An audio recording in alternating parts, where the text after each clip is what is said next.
चल बिस्मिल्लाहिर्रहमानिर्रहीम इय्याका नअबुदु व इय्याका नस्तईन। अस्सलाम वालेकुम नाज़रीन, मैं हूं जावेद इकबाल और आप देख रहे हैं यूट्यूब चैनल लम्हा न्यूज़। नाज़रीन, बड़ी अहम बातें करनी है, बहुत बड़ी इन्फॉर्मेशन है जो आप तक पहुंचानी है। 4 बातें करनी है आपसे। एक तो ये कि नून लीग को और खुसूसन मरीम नवाज़ को यके बाद दीगरे रिलीफ पे रिलीफ मिल रहा है और इसके पीछे कहानी क्या है। दूसरी बात यह है कि नवाज़ शरीफ, जैसे मैंने पहले भी व्लॉग किया था, नवाज़ शरीफ को लेने मरीम नवाज़ बहुत जल्द लंदन रवाना हो रही हैं। तीसरी अहम बात यह है कि केपी के हुकूमत, जहां पर इमरान खान कई सालों से काबिज़ हैं और उनकी हुकूमत है, वो दिवालिया हो गई है और इसके नुकसानात क्या हो रहे हैं। चौथी बात यह है, 5 बातें करनी हैं। चौथी बात यह है कि ये भी आपको ख़बर देनी है कि मरीम नवाज़ के बाद नवाज़ शरीफ को सियासी मैदान में लाने के लिए आइन की दफ़ा 62-63 इसको ख़त्म किया जा रहा है या इसमें तरमीम की जा रही है। और आखिरी बड़ी अहम बात है, अफवाज पाकिस्तान के सिपहसालार कमर जावेद बाजवा साहब को टेक्निकल तरीके से 30 मई तक आगे ले जाया जा रहा है। ये किस तरह होगा, ये आज के प्रोग्राम का हिस्सा है। तो बात करते हैं। आगाज़ में मैंने कहा था कि नून लीग पर किस्मत की देवी मेहरबान हो गई है। मरीम नवाज़ को 2 बड़े अहम केसेस में रिलीफ मिल गया है, बड़ा रिलीफ मिला है, एक के बाद दूसरा रिलीफ मिला है। पहला रिलीफ ये था कि उन्हें 7 साल की कैद थी एवन फील्ड केस में, तो उसमें जो है उन्हें माफ़ी हो गई है। उसके बाद ये इस्लामाबाद हाई कोर्ट से रिलीफ मिला। दूसरा रिलीफ मिला उन्हें आज लाहौर हाई कोर्ट से कि पासपोर्ट केस जो रमज़ान शुगर मिल में उनका पासपोर्ट ज़ब्त किया गया था, उनको बाहर जाने की इजाज़त नहीं थी।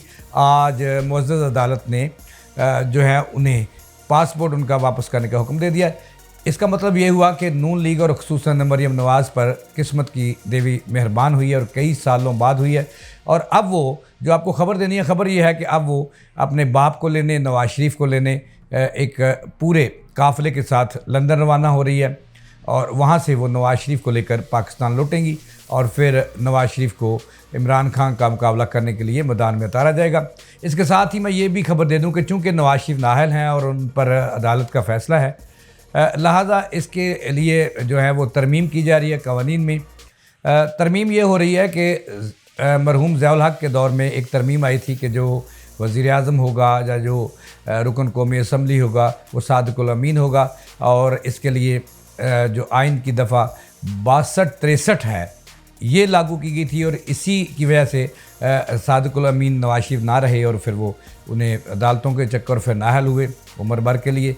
अब वो तरमीम लाई जा रही है, उसमें उसको ख़त्म किया जा रहा है। हमारे ज़राए का ये दावा है कि उसको ख़त्म किया जा रहा है, जिसका मकसद ये है कि 62-63 जो है उसमें तरमीम लाई जाए, या तो उसको ख़त्म कर दिया जाए या फिर उसमें कोई ऐसी तरमीम लाई जाए कि जिससे नवाज़ शरीफ, जहांगीर तरीन और इस तरह के जो लोग हैं और साथ ही जो नून लीग के लोग हैं वो उनको रिलीफ मिले और वो आइंदा इलेक्शन में मैदान में आ सकें और नवाज़ शरीफ दोबारा इस मुल्क के वज़ीर आज़म बन सकें।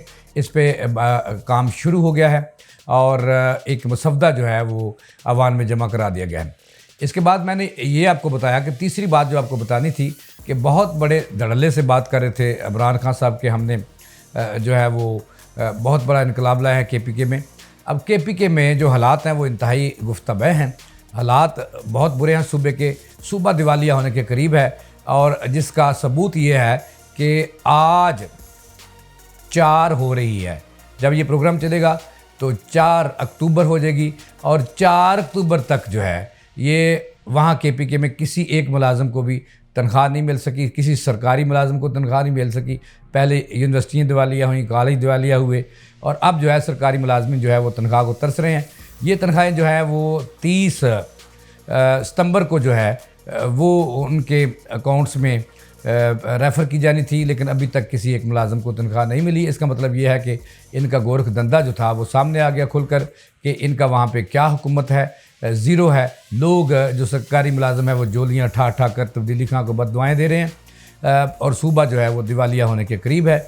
ये मैंने आपको बहुत बड़ी खबर दी है, जिसकी वजह ये बताई जाती है कि मुबैना तौर पर वहाँ पे करप्शन आम थी, जो फ़ंड्स का बेदरेग इस्तेमाल हुआ। बताने वाले ये भी बताते हैं कि वहाँ से बहुत सारा फ़ंड जो है वो सैलाब ज़दगान की मदद के लिए भी नहीं पहुँच सका और ये भी बताया जा रहा है कि जो जलसे थे पीटीआई के, इस पे बहुत बड़ा फ़ंड जो है इसका हिस्सा खर्च हुआ और फिर हालत ये हुई कि मुलाजमीन जो हैं वो तनख्वाह अक्टूबर की तनख्वाह को तरस गए हैं और उनके घरों के चूल्हे जो है वो ठंडे हो रहे हैं।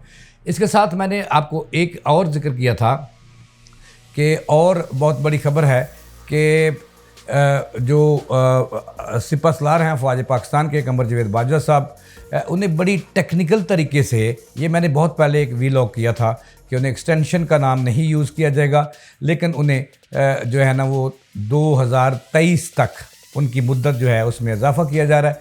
और ज़राए का ये दावा है कि 30 मई तक एक्सटेंड होगा, लेकिन इसके बाद भी, मैंने तो 1 साल कह रहा हूँ, इसके बाद भी हो सकता है कि नई हुकूमत आने वाली जो है वो फैसला करेगी कि नया आर्मी चीफ़ कौन होगा। ये जो हुकूमत है ये इसको बड़ा रिलीफ दे रही है, जिसका फ़ैसला हो गया है।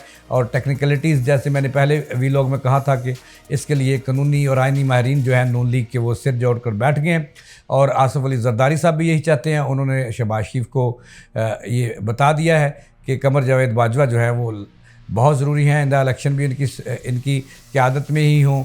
और ये सूरत हाल है अब तक की ताज़ा तरीन कि सिपह सलार आर्मी के जो हैं वो कहीं नहीं जा रहे और उनकी जो मुद्दत मुलाजमत है बड़ी टेक्निकल अंदाज में उसको एक्सटेंड किया जा रहा है आइंदा साल तक। इसके साथ ही जावेद इकबाल को दी इजाज़त। अल्लाह।